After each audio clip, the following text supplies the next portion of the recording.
মানে বিজেপি দলে বা মাননীয় মুখ্যমন্ত্ৰী মহোদয় আৰু আমাৰ ৰাজ্যিক সভাপতি দিলীপ শইকীয়া ডাঙৰীয়াই যি মোৰ ওপৰত আস্থা আৰু বিশ্বাস ৰাখিছে তাৰ কাৰণে মই একেতক ধন্যবাদ জনাইছোঁ।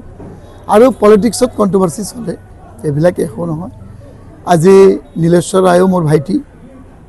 আজি আমাৰ আপুনিও জানে যে প্ৰাৰ্থিত্ব কেন্দ্ৰিক যুঁজ, আমাৰ মাজত কোনো এনে আমিতো এটা দলৰ কাৰ্যকৰ্তা, এটা পৰিয়ালৰে মানুহ, তো এইকাৰণে এইবিলাক প্ৰাৰ্থিত্ব কেন্দ্ৰিক যুঁজ হৈ থাকে, চব দলতে থাকে, এইবিলাক একো নাই। দলে যাক ভাল বা দলে যাক মানে জিকিব পৰা অৱস্থাত দলে বিশ্বাস ৰাখিছে। আৰু মই ভাবোঁ যে বিজেপি এনেকুৱা এটা দল চবকে লগত লৈ কাম কৰে।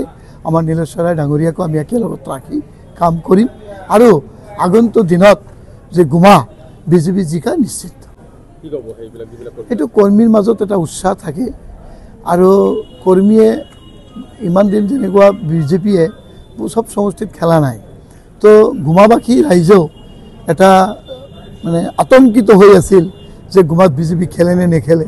কিন্তু যেতিয়া টিকেটটো ডিক্লিয়াৰ হৈছে ইহঁতৰ মনত উৎসাহ আৰু আনন্দ আৰু কালিৰ পৰাই ইহঁতে জিকিবৰ কাৰণে দিন ৰাতি জিকিবৰ কাৰণে লাগি গৈছে।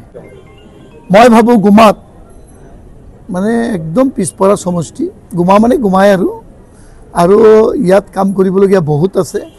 বিশেষকৈ ইয়াত এটা বস্তু আছে, সব জাতি জনগোষ্ঠীৰ মানুহ আছে 26টাই বিটিআৰত থকা। মই ফাৰ্ষ্ট কাম হ'ল সব জাতি জনগোষ্ঠীক একত্ৰিত কৰি লৈ ইউনাইটেডলি ইহঁতৰ মাজত যি বন্ধুত্ববোধ আছে আৰু ডিপলি যাতে বন্ধুত্ব বজাই ৰাখি ইহঁতক আমি লগত লৈ চলিব পাৰোঁ, এইটো মোৰ ফাৰ্ষ্ট এজেণ্ডা। তাৰপিছত আমাৰ ডেভেলপমেণ্ট চাইজে ডেভেলপমেণ্ট কাম হৈ থাকিব। আপোনালোকে ইয়াৰ এক্সাম্পল শ্ৰীৰামপুৰ সমষ্টি। যিকোনো খবৰৰ বাবে যোগাযোগ কৰক 7099017330 লগতে 7099017110 নম্বৰত।